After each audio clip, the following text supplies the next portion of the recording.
শিমের বিচি দিয়ে ডাঁটা শাক ভাজি এখন করব। তাওয়ার মধ্যে প্রথম সয়াবিন তেল দিলাম 2 টেবিল স্পুন।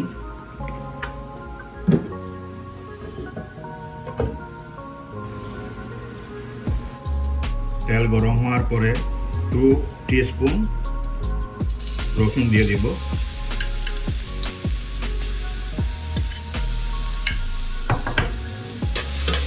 একটু নেড়ে রসুন যখন বাদামি কালার হবে তখন আমি এটার মধ্যে পেঁয়াজ দিব।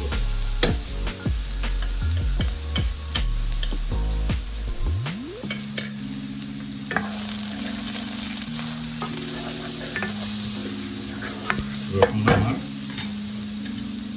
বাদামি কালার হয়ে গেছে, এখন আমি পেঁয়াজ দিলাম।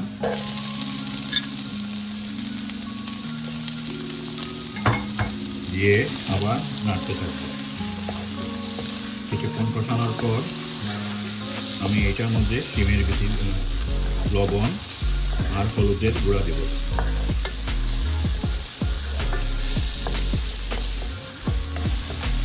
পরিমাণ মতো হলুদের গুঁড়া দিলাম।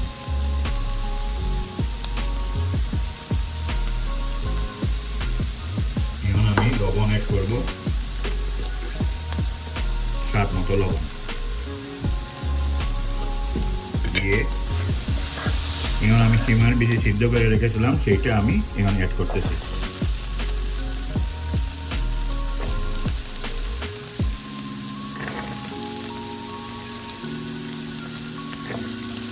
এক কাপ শিমের বিচি,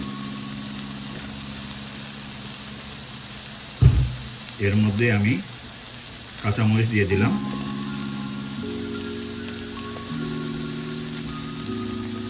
কাঁচামরিচ দেওয়ার পরে কিছুক্ষণ সুন্দরভাবে কষাবো। তারপরে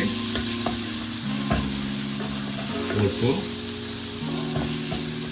আঁচে ঢেকে রেখে দেব।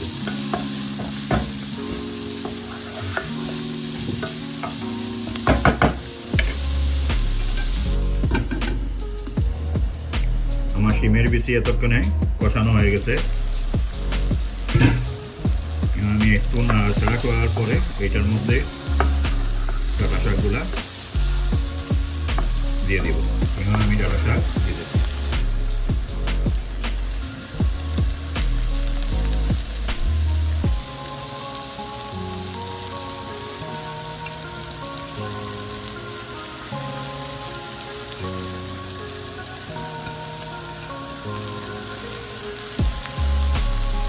ডাঁটা শাক দিয়ে কিছুক্ষণ পর আবার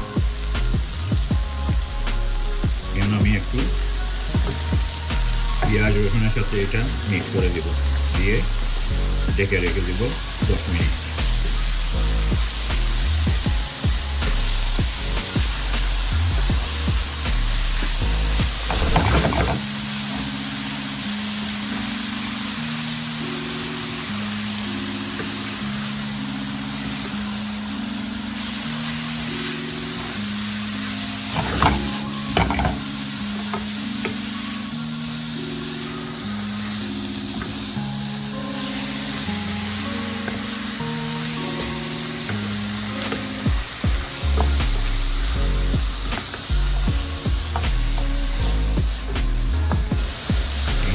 ভালো করে ডেকে দিলাম।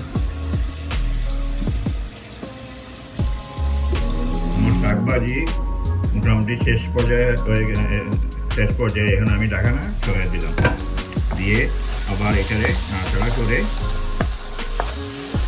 সুন্দরভাবে দেখেন কালার কিরকম আসছে।